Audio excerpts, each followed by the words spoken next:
Donc, nous allons poursuivre avec le deuxième thème qui a été choisi par les gens qui se sont prononcés à l'entrée. Donc, le deuxième thème, c'est l'environnement. Et la première personne qui prend la parole, c'est M. Marchand.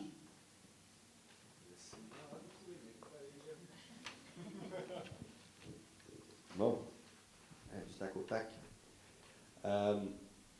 Écoutez, toute la question de l'environnement, je pense que tout le monde autour de cette table est d'accord pour dire qu'on a un bilan parfaitement exécrable. Bien que je me sente plus québécois que canadien, je pense que vivant dans le Canada, j'ai honte de ce qui se fait depuis 10 ans. J'ai extrêmement honte de voir qu'on appuie encore notre économie sur l'exploitation des sables bitumineux, le pétrole le plus sale et le plus polluant qu'on est capable de produire. J'ai extrêmement honte de croire et de voir qu'en 2015, il est encore question d'envisager d'augmenter la production de sable bitumineux en nous traversant un pipeline sur le corps contre notre gré à travers 600 de nos rivières et de notre fleuve. Je trouve ça épouvantable qu'on accepte de prendre le risque que 7 minutes de fuite prennent 12 heures pour venir polluer l'eau de Montréal. On voit ce qui est en train de se passer avec l'histoire des 8 milliards de litres d'eau usée qui seront déversés, et c'est tout aussi inacceptable. Mais est-ce qu'on peut vraiment accepter de prendre le risque de voir du pétrole se déverser jusque chez nous pour que les gens d'ici se retrouvent à être obligés d'aller acheter des bouteilles d'eau l'autre bord à Longueuil? Ça n'a pas de sens. Ça n'a pas de sens, puis je pense qu'au Québec, on a quand même une longueur d'avance là-dessus. Qu'on parle de toutes nos stratégies d'électrification des transports qu'on veut mettre de l'avant. Mais je pense qu'il est aussi très important que le Canada comme pays commence à investir dans les technologies de demain. Le 1,5 milliard qui s'est investi depuis 10 ans dans l'exploitation des sables bitumineux, ça aurait pu être investi pour électrifier nos transports, ça aurait pu être investi pour que les gens s'achètent des voitures électriques, ça aurait pu être investi pour créer de la job ici, pour que l'air qu'on respire plusieurs dizaines de jours par année ne soit pas pollué par le smog et puis qu'on soit capable de vivre dans quelque chose qui est sain. C'est nos services de santé, c'est nos aînés, c'est les plus vulnérables qui en souffrent directement. Parce que c'est ces gens-là qui sont pris dans des appartements non climatisés avec des températures affreusement chaudes, avec toute cette air pollué qui va les envoyer dans les hôpitaux, dans les urgences. Et je pense qu'il est temps que, comme Québécois, on saisisse l'opportunité qu'on a de dire non à l'augmentation de l'exploitation des sables bitumineux. Et c'est pas souvent qu'on va avoir l'occasion de le faire, parce que l'Alberta peut bien faire ce qu'elle veut, tout ça avec la bénédiction du gouvernement fédéral. Le Québec n'a pas toujours la chance de dire non. Et aujourd'hui, on a la chance de dire non. On a la chance de dire, moi, je vais choisir le Bloc québécois parce que je ne veux pas du pipeline. Je ne veux pas qu'on aille faire d'autres études. Les études qui sont déjà faites, de toute façon, sont déjà claires. C'est dangereux. Et ce n'est pas le fait de le porter par train ou par pipeline qui réglera le problème. Le problème, il est dans les pipelines. Le problème, c'est le pétrole. C'est une économie qui est sur une fin de vie et on ne peut plus s'appuyer là-dessus. À Montréal, notre économie, le futur, c'est nos cerveaux, c'est nos jeunes, c'est les gens qu'on veut éduquer, c'est l'industrie du jeu vidéo, l'aéronautique, c'est tout ce qu'on a qui va nous porter plus loin dans l'avenir, c'est toute la recherche qu'on va pouvoir faire pour un monde meilleur et toute l'expertise qu'on va pouvoir exporter à l'international qui va nous rendre fiers et qui va nous rendre plus grands aux côtés des autres nations. Merci. Merci. J'inviterai Mme Boutin-Sweet à prendre la parole. Merci. Vous le savez probablement, mais les conservateurs ont saccagé 4 grandes lois qui protégeaient l'environnement. Avant ce saccage-là, on avait 2,5 millions de lacs et de rivières qui étaient protégés. Savez-vous combien il en reste? 159. Pas 159 000, 159 lacs et rivières protégés. Alors, le NPD veut réparer ces dégâts-là en rétablissant une protection environnementale adéquate. Et pour ça, ça prend des études d'impact crédibles et transparentes. Il faut investir dans la recherche. Alors nous, on veut se débarrasser de cette dépendance au pétrole qu'on a. On veut diversifier notre économie. Pour faire ça, on veut couper les subventions aux grandes pétrolières et cet argent-là, on va le réinvestir dans la recherche et la promotion d'énergie propre. Ça protège l'environnement, mais ça crée aussi beaucoup d'emplois. Et là, on parle de technologie du présent. On a des cibles au NPD pour la réduction des gaz à effet de serre qui vont même au-delà de celles de Kyoto. Pour 2025, on parle de réduire de 34 % et 2050 de 80 %. Et on a un plan aussi pour réduire ces gaz à effet de serre-là. On aimerait établir une bourse du carbone. Alors, laissez-moi vous expliquer un petit peu de quoi on parle ici. Ça, c'est un système où les compagnies, les grands pollueurs, achètent des quotas. Un quota vaut tant de tonnes de carbone. Alors, une compagnie achète un quota pour tant qui vaut, disons, n'importe quel chiffre, disons 10 tonnes de carbone. L'année suivante, le quota diminue. Donc, un quota qui était 10 tonnes va diminuer, disons, à 9 tonnes. La compagnie a des choix. La compagnie peut soit acheter plus de quotas ou elle peut diminuer sa pollution, la pollution qu'elle émet dans l'air. Donc, ça, c'est un système qui va aider à réduire les émissions à chaque année et ça va forcer les entreprises, justement, à réduire ces émissions-là. Et ils ne peuvent pas refiler la facture, avec une formule comme ça, ils ne peuvent pas refiler la facture aux consommateurs. Donc, l'objectif qu'on a de réduire les émissions, bien, une bourse du carbone y répond. Et il y a des provinces qui ont déjà des systèmes. Si le système de ces provinces-là fonctionne, tant mieux, ils peuvent continuer. Mais il y a des provinces qui n'en ont pas. Alors, pour ces provinces-là, bien, ils pourraient adhérer au système de bourse de carbone. Voilà. Merci. Je demanderai à Mme Rizki à prendre la parole. Merci. L'environnement. On en parle, mais on parle toujours de cibles. Moi, je vais vous parler d'investissement vert. Le Parti libéral du Canada, c'est le seul qui veut doubler l'investissement en infrastructure. Ça va relancer l'économie, mais on va aller de l'avant. On parle d'électrification des transports. On parle de plus de transports en commun. On parle aussi de 20 milliards dans les infrastructures vertes. Je pense à un de vous, là, les toits verts. Là. On en parle d'avoir des écoles parce qu'il y a des toits verts. Bien, moi, je suis pour ça. Je pense que ce serait vraiment là, quelque chose de sensibiliser les enfants très tôt. Là, c'est quoi notre environnement? Ici, dans Hochelaga, depuis que je suis toute petite, on parle d'un enjeu très local qui est l'accès aux berges, que ce soit Mme Ariel, Réal Ménard qui en parle, M. Bergeron, Denis Coderre aussi, maintenant, il en parle. Mais je suis contente d'entendre ça parce que Philippe Couillard, la provinciale, aussi a une stratégie maritime. Ça tombe bien, Justin Trudeau, le Parti libéral du Canada, veut aller de l'avant en mettant de l'argent dans les infrastructures vertes. Et moi, je pense que c'est quelque chose qui est possible de faire parce que c'est quoi? 500 mètres à 1 km qu'on demanderait au port de Montréal de nous laisser ici à Montréal. On pourrait décontaminer le terrain parce qu'évidemment, il n'est pas très propre si jamais vous allez faire un tour, mais on pourrait joindre le Parc Morgan, le Parc Champêtre et avoir l'accès aux berges. Et ça serait enfin une belle opportunité et pourquoi pas rêver pour l'avoir pour le 375e anniversaire de l'île de Montréal. Enfin, il y a de l'avant avec un vrai projet concret dans Hochelaga. On a un beau parc Maisonneuve, mais on peut aller encore plus loin dans Hochelaga, s'assurer qu'on a vraiment là, une stratégie très verte ici. J'entends Simon quand il nous parle d'innovation verte. Bien, écoutez, on va mettre des centaines de millions de dollars là-dedans parce qu'il faut aller de l'avant avec les innovations vertes. Il y a 2 jours, mon université, je prêchais un peu pour ma paroisse, l'Université de Sherbrooke, qui gagne année après année le campus le plus vert au Canada. Mais j'aimerais que toutes les universités aient des campus aussi verts que la mienne. L'Université de Sherbrooke veut devenir le champion des technologies vertes.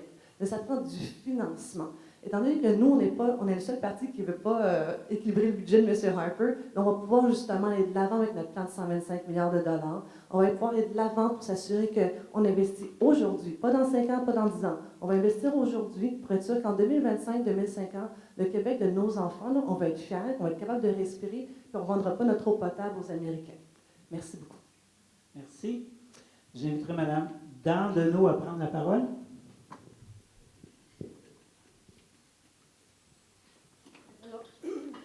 Sur la question de l'environnement, notre parti parle qu'il faut humaniser l'environnement naturel et social. On ne voit pas la question de l'environnement naturel dissociée du facteur humain, de comment les gens vont pouvoir exercer un contrôle sur ce qu'on produit, sur quoi on produit, comment on le produit, à qui ça doit servir. En ce moment, tu as le pouvoir de monopole et d'entreprise au Canada qui va être accentué, entre autres, par le partenariat transpacifique que le gouvernement un peu vient de signer ou vient d'adopter, qu'il veut faire adopter au prochain gouvernement. Et c'est un partenariat qui va donner encore plus de pouvoir et de contrôle des monopoles sur ce qui est fait au Canada. Ça vise, entre autres, l'industrie de production laitière, de production de volailles, laitiers, etc., et ça vise aussi d'autres pans de la société, de la production ici, où tu as des monopoles étrangers qui vont pouvoir venir exercer et produire à leur façon, parce que comme on sait, et on peut prendre l'exemple de Mégantic, qui est un très bon exemple, c'est les entreprises eux-mêmes qui décident de leurs normes et de la sécurité qu'ils doivent respecter. Et le gouvernement leur donne tout simplement libre cours de eux-mêmes décider comment protéger la façon que la sécurité des trains est organisée. Il y a eu cette catastrophe-là. D'ailleurs, dimanche, tu as une action des travailleurs de Mégantic qui s'oppose à ce que les trains soient remis en action dans la ville de Mégantic. Mais pourquoi je donne cet exemple-là? C'est toute l'absence de contrôle des citoyens sur comment les choses sont développées pour assurer l'environnement naturel et social. C'est très intimement lié, et c'est lié au fait de comment on va s'organiser pour devenir les décideurs et prendre contrôle de ces productions-là. Si ça, c'est pas résolu, ces genres d'accords-là qui sont faits par le gouvernement un peu, par les gouvernements libéraux, etc., qui fait en sorte que c'est le droit de monopole qui a le haut du pavé, fait en sorte que c'est une grande atteinte à notre environnement et il n'y a rien de gagné, au contraire. Il faut continuer à s'activer et à manifester comme ça s'est fait depuis des années. Tu as la Journée de la Terre, tu as toutes sortes d'actions qui ont été faites contre les pipelines. Ce mouvement-là va se poursuivre et c'est très important. Mais l'aspect important, c'est comment on va pouvoir décider et stopper cette destruction-là qui s'opère en ce moment. Il me reste 30 secondes. Ce que je voulais... je pense que ça fait le tour du sujet, mais je voulais aussi mentionner que l'industrie qui est la plus polluante aujourd'hui, c'est l'industrie de guerre. Alors, c'est un aspect aussi important à ne pas négliger, de stopper cette politique de guerre que le gouvernement met de l'avant. Dans ce sens-là, j'appelle tout le monde, évidemment, à défaire un peu, de ne pas permettre que les libéraux reprennent le pouvoir et qu'ensemble, on poursuit cette bataille-là pour devenir les décideurs aujourd'hui. Merci. Merci. Je donnerai la parole à Mme Breton-Fontaine. Alors nous, on vit dans un système capitaliste. C'est quoi ça, ce système-là? C'est un système où l'économie n'est pas planifiée, c'est-à-dire qu'elle n'est pas intelligente. La seule motivation qui fait que notre économie fonctionne, c'est le profit. Puis l'idée, c'est que le gain, le profit est censé nous faire avancer chacun et chacun. Le problème, ce qu'on réalise, c'est que l'environnement, quand il n'est pas considéré, c'est juste le profit. Bien entendu, c'est évident qu'il y a une crise environnementale. Puis là, on ne parle pas de le déversement des égouts dans le fleuve Saint-Laurent. Là. Ça, c'est rien. Ce qu'on parle, c'est une véritable crise environnementale. Contamination partout, toute la production qu'on a, tout ce qu'on consomme, c'est une économie du gaspillage qu'on a. Parce que ça fait des profits d'acheter un objet puis de le jeter pour en racheter un autre. C'est la logique du système. Donc, pas étonnant qu'on est face à une crise environnementale globale. Alors, des gens ici ont proposé le transport en commun. Très bien, je suis tout à fait d'accord. On le propose gratuit aussi, le transport en commun. Des emplois verts, OK. Encore faut-il les définir. C'est quoi un emploi vert? Puis on a parlé aussi pour la question de la crise des changements climatiques. C'est une crise grave. Là, on est en train de changer notre climat. On n'a rien vu encore. Mais le changement climatique, à la grandeur de cette crise-là, pensez-vous vraiment que c'est une bourse du carbone qui va réussir à changer ça? Bien sûr que non. Ce qu'il faut, c'est quelque chose de drastique. Alors nous, ce qu'on propose, c'est des plans de nationalisation. Plan de nationalisation, on pense par exemple nationaliser le secteur de l'énergie. Ce serait une bonne idée. Pourquoi pas qu'on dirigerait notre production d'énergie, les gaz, les sables bitumineux, on peut mettre fin à ça, mais on peut décider d'avoir une énergie éolienne nationale. Pourquoi pas l'hydroélectricité aussi. Pourquoi pas aussi nationaliser le secteur primaire d'extraction? On a des compagnies étrangères en ce moment qui vident nos sous-sols, qui nous laissent des déserts de pollution et de contamination et ils empochent les profits, ils repartent avec. Pourquoi on ne nationaliserait pas? On pourrait garder les profits pour financer nos services sociaux dont on a parlé plus tôt. Toutes les propositions que les partis vous font, la question à la fin, c'est qu'une fois qu'ils prennent le pouvoir, ben, ils vont vous dire, on n'a pas le budget pour. À quelque part, il faut aller chercher l'argent. Ben, aller chercher l'argent en allant d'abord où l'argent où elle est, en changeant la fiscalité, en allant chercher l'argent dans les poches des riches, des compagnies qui ont des milliards. Je pense que c'est 630 milliards d'argent qui dorment dans les comptes en banque des compagnies qui ne sont pas investies en ce moment, cette année, juste au Canada. Mais c'est aussi, nous, on propose vraiment ce plan de nationalisation-là On propose aussi, par exemple, de nationaliser l'automobile, qui est de plus en plus qui va à l'extérieur. On perd ce secteur-là pour faire la promotion d'automobiles vertes, hydroélectriques, de vraiment faire un système pan-canadien. Puis je veux juste, en terminant, je pense qu'il est important de parler de justice climatique. Parce que la question des changements climatiques, c'est un phénomène mondial. Et ce ne sont pas toutes les économies du monde qui ont participé au même niveau à cette crise environnementale-là. Et les pays industrialisés comme le Canada, on a une dette envers des pays beaucoup plus pauvres. Puis on doit donc être conscient qu'on doit réduire drastiquement notre production de gaz à effet de serre. Merci. Merci.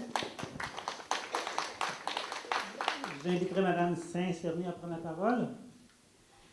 Alors, c'est un peu bizarre. Je voudrais ce soir vous faire le bilan catastrophique du gouvernement Harper en matière environnementale. La journée même où la ministre de l'Environnement fédérale vient d'allumer, en se disant à 15 jours des élections, qu'elle avait une loi pour empêcher le déversement d'eau usée, puis qu'elle l'a appliquée. Alors, c'est assez... on la remercie d'avoir réalisé ça et d'avoir empêché les 8 milliards de litres de promener leurs coliformes le long du fleuve. Cela étant dit, effectivement, ce gouvernement a démantelé tout ce qui nous protégeait. Et quand je dis protéger, c'est un bien grand mot parce qu'en 40 ans, on s'est pollué énormément. Et l'une des façons dont on s'est pollué, et on va s'entendre tout de suite là-dessus, évidemment, que le Parti vert ne peut pas endosser. Les sables bitumineux doivent rester dans le sol. C'est une question climatique, c'est une question de pollution. Ça, c'est le point 1. Mais quand je dis qu'on s'est pollué, Hochelaga est un peu l'exemple. À Hochelaga, on vit dans des terrains contaminés, on a de l'air contaminé, on a des problèmes d'air. Et ce sont des choses qu'il va falloir absolument régler. Régler parce qu'on a besoin de ces terrains-là pour construire nos logements. On a besoin de ces terrains-là pour faire pousser nos légumes pour une agriculture de proximité. On a besoin de nettoyer notre air parce que nos bébés sont plus petits et on a plus de problèmes cardiovasculaires. Donc, il faut se nettoyer. C'est urgent ici à Hochelaga. Et il y a énormément d'emplois à créer dans la décontamination des gens d'ici qui peuvent travailler ici à se nettoyer. Maintenant, comment est-ce qu'on fait ça? Eh bien non, la bourse du carbone, pour nous, ça ne fonctionne pas. C'est beaucoup plus simple que ça. C'est le pollueur-payeur. C'est-à-dire que c'est le bon vieux principe de la redevance. La tonne de carbone a un prix. Tu émets une tonne de carbone, tu payes une redevance de 30 $ la tonne, ce qui permet de générer des revenus de plusieurs milliards qui vont financer la décontamination et les problèmes sociaux. Même chose, tu utilises des produits toxiques, tu les déverses dans l'environnement, tu payes une taxe à la toxicité et tu nettoies. Donc, c'est comme ça qu'on finance, qu'on va se financer le nettoyage et qu'on va pouvoir enfin avoir un milieu de vie ici qui n'est pas sale et qui ne nous rend pas malades et qui crée les emplois qui sont de l'avenir. Voilà. Merci. Donc, nous sommes rendus au 3e thème qui a été voté par les gens qui sont à l'accueil. On est toujours dans nos temps, donc la soirée se déroule bien.